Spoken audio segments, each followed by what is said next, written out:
እንዴት ናችሁ? ያው ከተማችን ውስጥ ህንጻዎች በስተዋል አይደለ?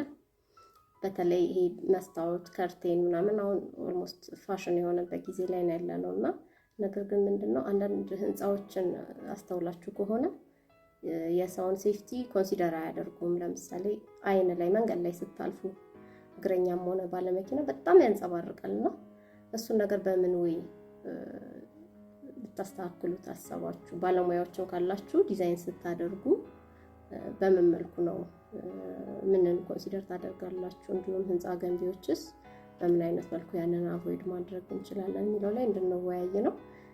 ያው እኔም ሙያ ውስጥ ስላለሁኝ እንደ ሐሳብ ምንድነው አንደኛ ቲንትድ የሆነ ግላስ መጠቀም፣ እሱ ያው ሁሉም የሚጠቀመው ነገር ነው። ነገር ግን ቲንትድ ሆኖ ራሱ የሚያንጸባርቅ አለ፣ በጣም አይን የሚጎዳ ማለት ነውና ሜቢ ባደጉ ሀገሮች አጀስት ማድረግ ይቻላል እነዛን ቲንትድ የሆኑ ግላሶችን ማለት ነው።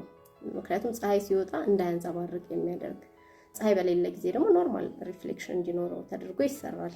ሜቢ እዚህ ሀገር ያንን መስታወት አቅራቢዎች ካላችሁ ብታሳውቁኝ ደስ ይለኛል። ኦር ካልሆነ ደግሞ ሌላው ምንድነው አንግሉን አጀስት ማድረግ። ለምሳሌ ቢልዲንጉ በየት ሳይድ ነው በጣም ሰን ኤክስፖዠር ያለው የሚለውን ኮንሲደር አድርጎ አንግሉን ማስተካከል።